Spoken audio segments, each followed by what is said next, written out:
As the family goes, so goes the nation, and so goes the whole world in which we live. Pope John Paul II.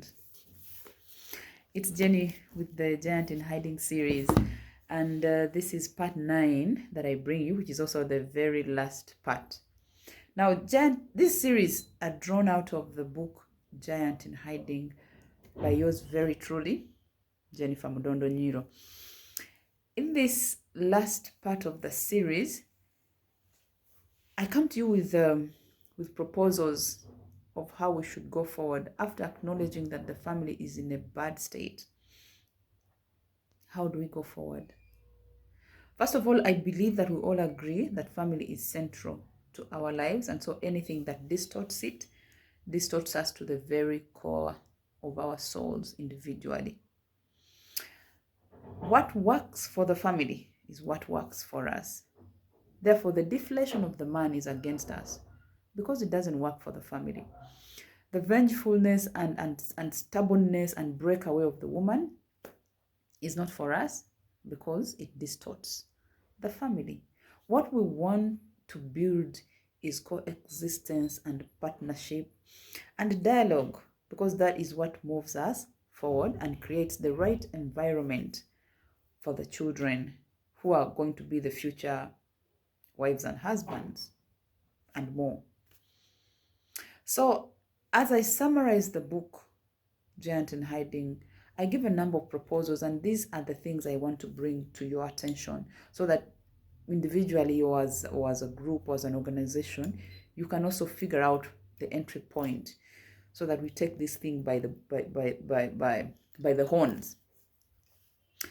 The first is the support of the boy child.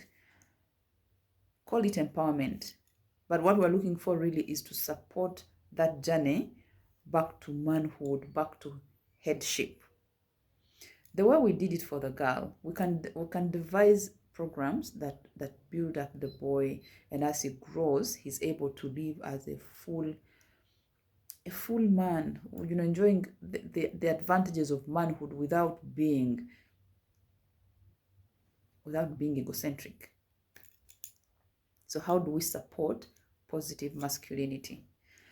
Number 2 is that we can teach the woman, we can teach our young girls that there is a lot more to life than securing the bag and being independent. As a woman, you will be someone's wife at some point. And if you're going to be wife, you're going to have to be submissive to a head. So how do we use this power to build and not to distort? Because the power that we are acquiring as girls and women is not so that we break society. It is so that we add value to it. And the best place to start if we want to add value to society is the family, as a submissive wife, as a supportive wife, as a powerful wife.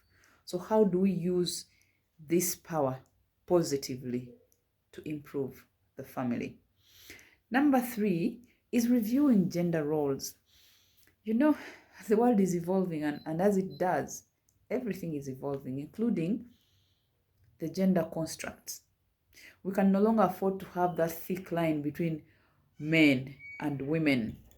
So we can't say men do this and women do this, and that is exclusively so. So how do we continue to review these roles as we grow?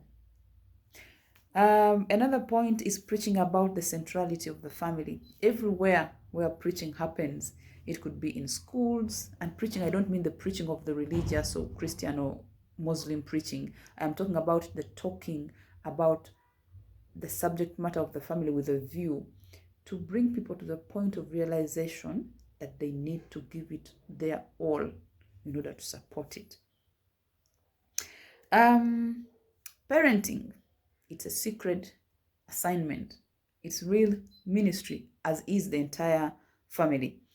Parenting is to call out greatness out of our children, because because God has deposited something special in every single one of them. So our role is to call that out. It is not enough that you played the biological part of the process. Anyone has the capacity to do that.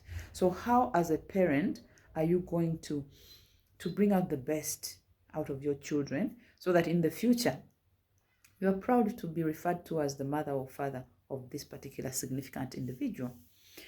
Acknowledging the presence of children in our midst.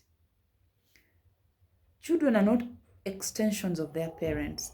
They're individual entities, separate from parents and even separate from one another. So are we able to look at them, see them for who they actually are, and as they grow, define their roles and purpose, and help to inculcate the kind of discipline that is going to see all those things come to pass? Parenting. The next is embracing governance for the family.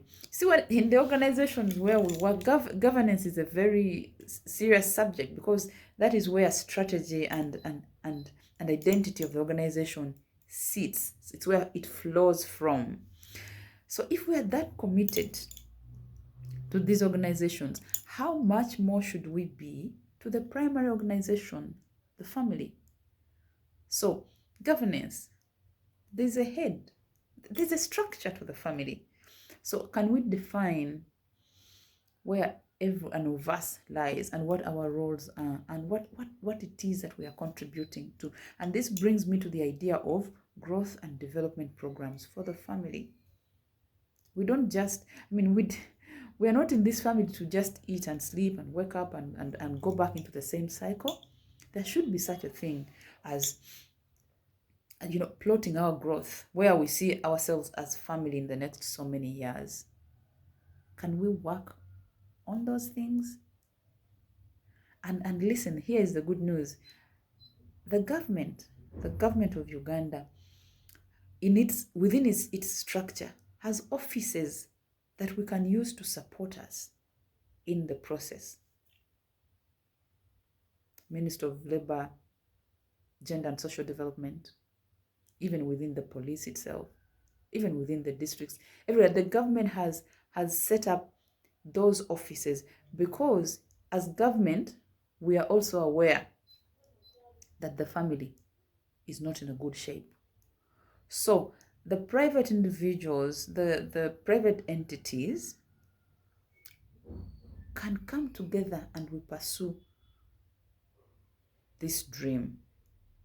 I am telling you, it is possible, but also we don't have that much choice unless we are signing out of humanity. Because look here, family is what we need. Family is the center of life. Even God, when he was creating humanity, started with family. So if we fail at supporting the family to stand firm, we have failed at life. Everything else is a lie. Everything else will not work. So yes, when I come back, it will be with a proposal of concrete means that I am thinking about so that we pursue this dream. See you when I return. Thank you.